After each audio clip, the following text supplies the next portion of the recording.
Paz do Senhor, igreja. Amém. Boa noite. Boa noite. Gostaria de trazer aqui a introdutória da noite, que se encontra em Lucas 2, do 1 ao 7. E aconteceu naqueles dias que saiu um decreto da parte de César Augusto, para que todo mundo se alistasse. Este primeiro alistamento foi feito sendo Girênio presidente da Síria. Todos iam se alistar, cada um à sua própria cidade. E subiu também José da Galileia, da cidade de Nazaré, a Judeia, cidade de Davi, chamada Belém, porque era da casa e família de Davi, para se alistar-se com Maria, sua esposa, que estaria grávida. E aconteceu que, estando ali, se cumpriram os dias em que ela havia de dar à luz. E deu à luz a seu filho primogênito, e envolveu-o em panos, e deitou-o a uma manjedoura, porque não havia lugar para eles na estalagem. Então, irmãos, aqui vem falando sobre o nascimento de Jesus. O tema das palavras é a manjedoura, o símbolo da humilhação. Então, irmãos, a gente vai estar vendo aqui como um Deus tão grande, tão poderoso e tão forte pode se rebaixar ao nível de seu nascimento, algo que é considerado tão grande o nascimento de uma pessoa, um marco mais importante da vida dela, o começo da sua vida, de sua história, algo tão grande. Então, o nascimento do mestre sem um local tão simples, tão humilde, uma manjedoura. Toda mãe prepara o enxoval. O que é o enxoval? Para quem não sabe, o enxoval é aquele paninho que as mães enrolam no bebê para cuidar dele, para levar ele, para ele ficar aquecido, para ele ficar seguro. Então, toda mãe prepara o enxoval do seu filho, algo que alegra o coração da mãe e de todos aqueles que presenciam o nascimento. O enxoval que marca a segurança e a proteção, o carinho de uma mãe. Mas, porque breve chega uma criança, ou seja, o enxoval é algo que demonstra que uma criança está chegando. A gente também pode ver aí, sobre essa parte de a criança está chegando, o enxoval, as mães que preparam tudo para seu filho. Até porque muitas vezes, muitos meses antes, a mãe já começa a preparar o quarto do seu filho, compra as coisas, ajeita tudo e deixa tudo preparado, somente esperando a chegada da criança, a chegada do bebê. Então, o enxoval representa que uma criança irá chegar. Maria não consegue preparar um enxoval para o menino Jesus. Jesus, o mestre de tudo, o Salvador, aquele que morreu por nossos pecados, não teve seu enxoval. Ele teve panos simples, retalhos, coisas simples. O mestre de tudo nasceu em uma manjedoura e não teve aquele cuidado tão grande, não teve aquela coisa grande, aquela festa, aquela comemoração grande, por causa dos momentos de crise. César tinha mandado para que o povo fosse da cidade deles para uma outra cidade, que eles saíssem de sua cidade natal para uma outra cidade para fazer a listagem, que era para contar ao povo. Então todas as pessoas estavam deixando suas casas e estavam saindo apenas com o básico, com o necessário. Então Jesus, no seu nascimento, não teve tanta coisa. Por quê? Por causa que as casas também, as hospedarias, estavam cheias, não cabia mais gente. O povo saindo de uma hora para outra acabou indo e lotando todas as hospedarias que eram feitas para os imigrantes irem lá e descansarem. Então, os imigrantes por si só acabaram ocupando todas e José e Maria ficaram sem. Por isso que eles recorreram à manjedoura. Falaram com o homem e ele deixou que eles ficassem na manjedoura para se abrigar da chuva, para se abrigar do frio da noite, dos perigos da escuridão e tudo isso. E às vezes nós só temos um coxo a oferecer. Só temos aquela bandeja que o animalzinho come para oferecer. Não precisa ser uma coisa planejada, não precisa ser algo grande. Só precisa ser adequado, só precisa ser útil ao mestre. Por exemplo, o homem, ele não entregou a Jesus, em seu nascimento, ele não entregou a Jesus algo grande. Ele não entregou um palácio, não entregou uma cama king, um negócio realmente grande. Ele entregou só um coxo onde os animais comem. Mas não é por isso que o momento deixou de ser especial, de ser algo que marca o nascimento de Jesus e que nos traz uma lição. Que Jesus não é um Deus de coisas grandes, não é um Deus, no caso, não é um Deus exigente e ganancioso. Ele é um Deus simples e direto. Jesus, em seu nascimento, ele foi notado principalmente pelos anjos. Os anjos que vieram em seu nascimento para adorá-lo, para servir ao mestre. E também aos reis magos e aos pastores que estavam por perto. Por causa que aquela região, a gente viu que Jesus foi colocado em um coxo onde os animais comiam. Então, tinha muitos animais e, consequentemente, pastores por ali. Então, os pastores foram agraciados pelos anjos que estavam indo adorar Jesus. Ou seja, todos foram convidados para ver o nascimento do mestre. E os reis magos que, por conta de seus grandes estudos, por conta de sua inteligência, estavam lá estudando, e eles viram que quando o Salvador fosse nascer, quando Cristo fosse nascer, iria aparecer uma estrela no céu, e essa estrela iria guiar até onde estava o mestre. Então, juntaram-se todos para o nascimento do mestre, juntaram-se os reis magos com seus presentes, ouro, a mirra, o incenso também, ou seja, coisas dignas de um rei, mas que não eram necessárias, porque Deus é um Deus de simplicidade, Jesus é um Deus de coisas simples, não era necessário, mas eles trouxeram para simbolizar que ele é um Deus grande e que ele merece tudo isso, mesmo que ele estivesse em um local simples como a manjedoura.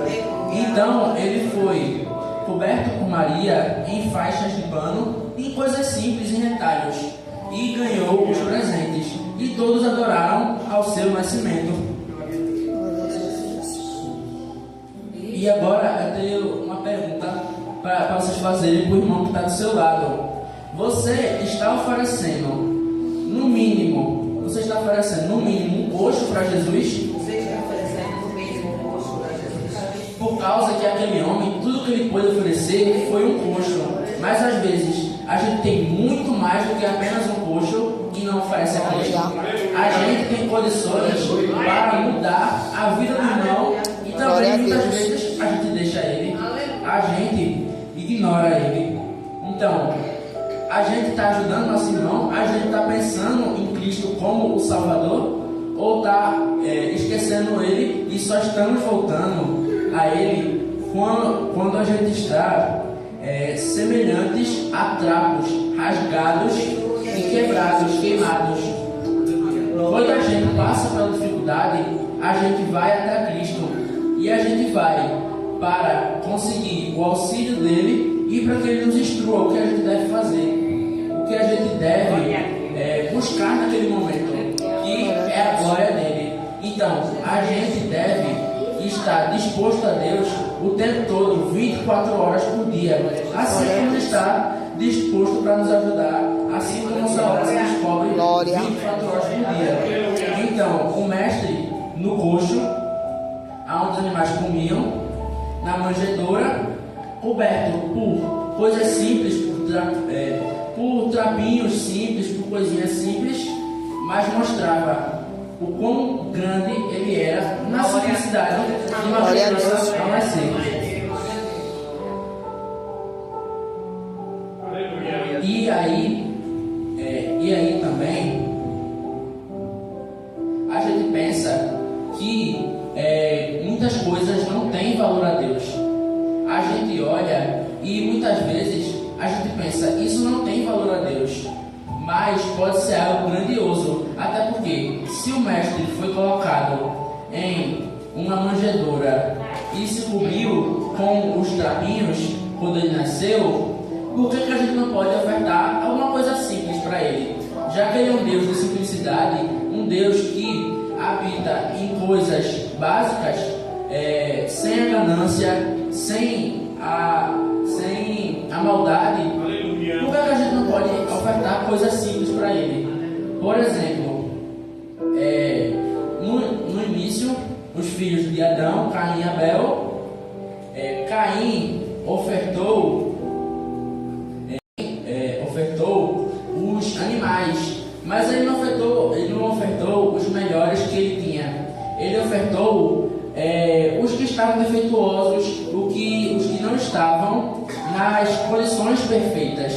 Ele ofertou aquilo que não estava bom o suficiente para Cristo, que é um Deus perfeito. Mas agora, enquanto isso, seu irmão Abel foi e ofertou vegetais, coisas ainda mais simples do que animais. Só que ele zelou, ele cuidou, ele se esforçou. Abel foi e ficou o tempo todo vigiando, cuidando e protegendo aqueles vegetais apenas para estar oferecendo para Cristo. Então não é por causa que a gente oferece coisas simples para Cristo que ele não pode usar ele não pode aceitar como para a sua presença, como oferta, só porque são simples. Glória a Deus. E aí nós chegamos também no avivamento. Estar avivado não reflete apenas em sair pulando e gritando em línguas pela igreja, por causa que estar avivado não representa apenas isso, porque muitas pessoas creem que apenas de pular pela igreja e de falar palavras tentando representar as línguas de Cristo é avivamento. Claro que isso, por si só, é algo que vem do avivamento, que vem da adoração a Cristo. Mas o avivamento é um sinal de perseverança na presença de Cristo. Avivamento é estar buscando com vontade, com força, a presença de Cristo. É por isso que ele vai e nos oferece, é por isso que ele vai e dá esses frutos do Espírito, que são as línguas e que são as adorações a Ele. E também no avivamento, essa fé que vem por Ele se apresenta muitas vezes nas turbulências da nossa vida, nas partes mais difíceis, aonde o Senhor vai e nos ajuda, aonde Ele vai e Ele faz milagres na nossa vida, nos dando autoridade para que a gente adore fortemente o nome dele. Jesus, para nascer e viver sobre a terra, foi envolto em um verdadeiro avivamento. Ele foi envolto em glória e em graça. Porque quando ele nasceu, todos se juntaram para adorar Ele. Imagine, irmão, que coisa mais linda que foi o nascimento de Jesus. Ele nascendo e logo juntando os profetas, no caso os pastores, juntando os anjos e juntando os reis magos para adorar a Ele. Algo grande, uma coisa que demonstra a perseverança, a glória e a graça. Houve também a anunciação inesperada. Foi algo repentino, mas que teve grande glória, teve grande graça. Jesus teve que fugir do Egito para fugir da morte, para estar fugindo da tribulação, para que ele pudesse depois estar se sacrificando por nós, para que ele pudesse estar indo e depois nos salvar, para que a gente possa estar aqui adorando a Ele e agradecendo a tudo que Ele fez na nossa vida. Então agora eu gostaria de mostrar uma dinâmica para a gente, uma dinâmica simples, que seria a dinâmica da chama.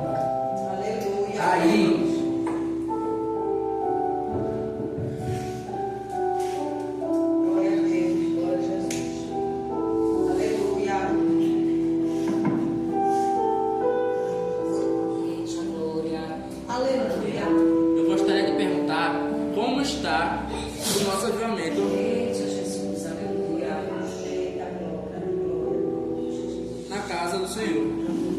Como está a nossa perseverança e a nossa glória no meio da casa do Senhor, em momento de adoração a Ele. Aleluia. Glória. Como está o seu avivamento? Aleluia. Glória a Jesus. Aleluia. Glória a Deus.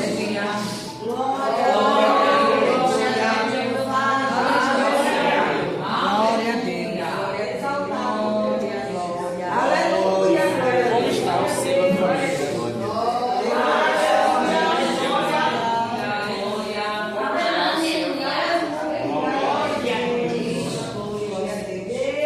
Aleluia, Jesus. Glória a Deus.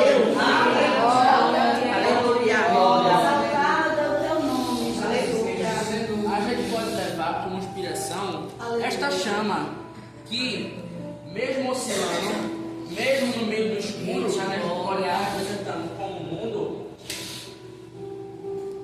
mesmo oscilando, até mesmo fraquinha, ela não se apaga. E assim nós devemos ser na casa do Senhor, como cristãos que andam, que louvam ao nome do Senhor e permanecem fortes na adoração, que andam e que no meio das trevas, no meio do escuro e até mesmo fracos no espírito, continuam perseverando para adorar ao Cristo.